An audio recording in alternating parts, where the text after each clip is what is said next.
It is 50 degrees and sunny in Des Moines, Iowa in the middle of January. This is fantastic. Alright, we got the Crown Vic floor firewall, of course sport, fenders ready to go for the scrap man. Got the brother's Silverado done, brother-in-law's Silverado engine swap done, so back on task. I've got a little exhaust leak at the manifold, so gotta change out those exhaust manifold gaskets. Pulled the brake master cylinder off. I just left the lines connected. And then I got to do a power steering pump swap. The power steering pump's going out, and I figure now is the best time to do that. And then we're going to be pulling the body off. And I've got two engine hoists. Got that one there and an old one back there.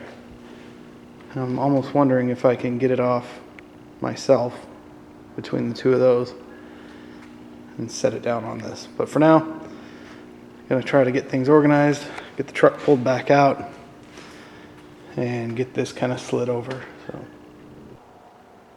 working on the truck here. Got the bed out, and as you can see, that torque box is wrecked. So I figured as much. So I'm going to be cutting that out and then building a new structure all in there before it goes onto the Vic frame. I got the tank removed, and you can see a little daylight through there.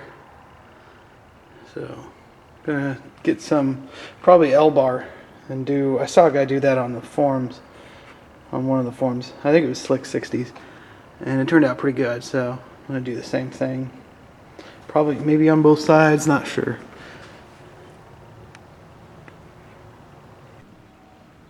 Well, that didn't last long. This is more what I'm used to for Iowa in January.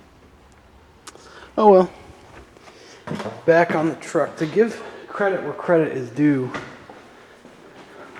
on this, replacing this area here, I'm studied a lot of what 61 F100 Uni did. That's his username on the Slick 60s forum.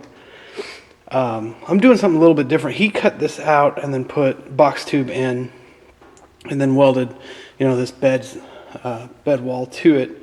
And his bed wall was I think in a little better shape than mine. So I'm going to cut this out, use this L-bar here, and then the lip of this will give me some support. So if I, ever have something heavy in here and it rolls forward and hits it, I won't be cracking welds over time, hopefully. Because it'll be welded, more kind of down in here and provide a little more support there.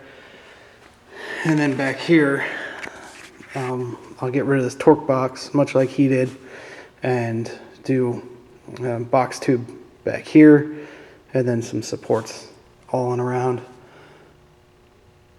So that's the plan. Getting close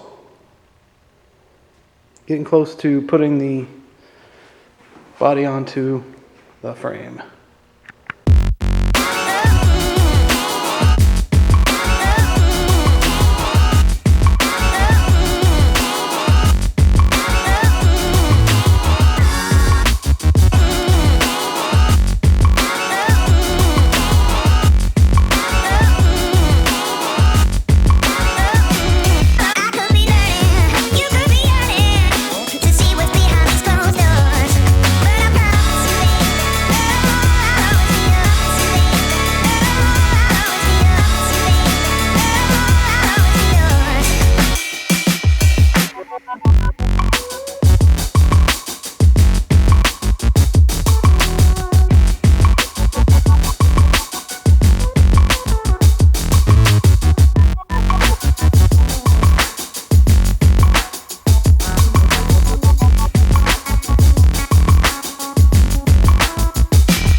Alright, got that all welded in, and I can already feel it's much stronger than it was.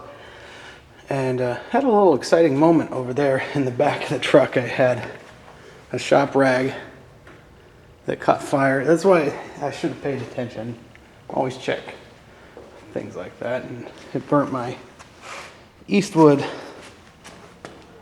little polisher thing that I use for put the paint remover pad on. It actually does pretty well for getting down to bare steel.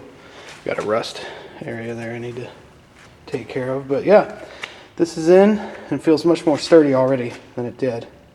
Now it's time to start cutting this area out. Still smoldering. Well,